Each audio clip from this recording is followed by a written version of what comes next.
Europe में एक नई ताकत उभर रही थी। समुद्रों के रास्ते व्यापार करने वाली एक कंपनी जिसका नाम था ईस्ट इंडिया कंपनी। उन्हें सिर्फ व्यापार करना था, लेकिन कुछ ही सदियों में उन्होंने भारत पर राज करना शुरू कर दिया। कैसे कुछ व्यापारी भारत के शासक बन बैठे, आज हम जानेंगे भारत में अंग्रेजों के आगमन की पूरी कहानी, भारत की समृद्धि और यूरोप की नजर।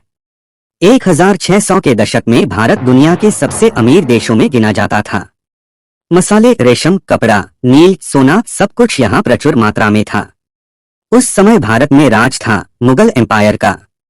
मुगल साम्राज्य अपनी ताकत और वैभव के चरम पर था। यूरोपीय देशों पुर्तगाल, डच और फ्रांस पहले ही भारत आ चुके थे, लेकिन अंग्रेज थोड़े देर से आए और चुपचाप अपनी चाल चलने लगे। ईस्ट इंडिया कंपनी की एंट्री 31 दिसंबर 1600 को इंग्लैंड की रानी एलिजाबेथ द फर्स्ट ने ईस्ट इंडिया कंपनी को एशिया में व्यापार करने की अनुमति दी। 1608 में अंग्रेज पहली बार सूरत के बंदरगाह पर पहुंचे। कुछ समय बाद उन्हें मुगल सम्राट जहांगीर से व्यापार की इजाजत मिल गई। उन्होंने सूरत, मद्रास, बॉम्बे और कलकत्ता में अपनी फैक्ट्रियां यानी व्यापारिक केंद्र बनाए। लेकिन यह सिर्फ शुरुआत थी। व्यापार से राजनीति तक समय बीतता गया। मुगल साम्राज्य कमजोर होने लगा। स्थानीय नवाब और राजा आपस में लड़ रहे थे। अंग्रेजों ने इसी कमजोरी का फायदा उठाया। 1757 एक ऐसा साल जिसने भारत का भविष्य बदल दिया। बैटल ऑफ प्लासी से इस युद्ध में अंग्रेजों ने बंगाल के नवाब सिराजुद्दौला को हरा दिया। यह जीत आसान नहीं थी। उन्होंने नवाब के सेनापति मीर जफर को रिश्वत देकर अपने पक्ष में कर लिया। यहीं से अंग्रेजों की असली सत्ता शुरू हुई। कंपनी का राज। प्लासी के बाद अंग्रेजों को बंगाल की दीवानी मिल गई, यानी टैक्स वसूलने का अधिकार। अब उनके पास पैसा भी था और सेना भी। 1764 battle of Buxar.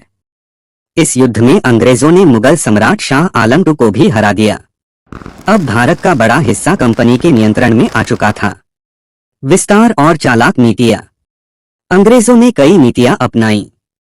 Subsidiary alliance, सहायक संधि, डॉक्ट्रिन ऑफ लैप्स, दत्तक नीति, फूट डालो और राज करो। इन नीतियों से धीरे धीरे उन्होंने लगभग पूरे भारत पर कब्जा कर लिया। किसानों पर भारी टैक्स लगाया गया। कारीगरों का उद्योग नष्ट होने लगा। भारत की संपत्ति इंग्लैंड भेजी जाने लगी।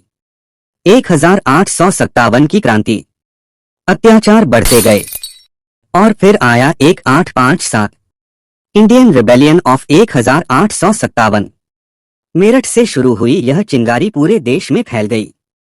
मंगल पांडे, रानी लक्ष्मीबाई, तात्या टोपे सभी ने अंग्रेजों के खिलाफ आवाज उठाई। हालांकि यह विद्रोह असफल रहा, लेकिन इसने अंग्रेजों की नींद हिला दी। 1858 में ब्रिटिश सरकार ने कंपनी से सत्ता छीन ली। अब भारत सीधे ब्रिटिश क्राउन के अधीन आ गया। परिणाम और प्रभाव। अंग्रेजों ने रेल, डाक व्यवस्था और कानून व्यवस्था तो शुरू की, लेकिन इसका मुख्य उद्देश्य था अपने शासन को मजबूत करना। भारत की अर्थव्यवस्था कमजोर हुई, गरीबी और अकाल बढ़े, लेकिन साथ ही राष्ट्रीय चेतना भी जागी। यहीं से आजादी की लड़ाई का बीज पड़ा। अंग्रेज भारत में सिर्फ व्यापारी बनकर आए थे, लेकिन उन्होंने राजनीति, चालाकी और सैन्य शक्ति से पूरे देश पर राज किया। यह कहानी सिर्फ सत्ता की नहीं, बल्कि सीख की भी है कि जब देश अंदर से कमजोर होता है तो बाहरी ताकतें हावी हो जाती हैं। इस वीडियो में बस इतना ही। मिलते हैं अगले वीडियो में और चैनल को सब्सक्राइब करना ना भूले।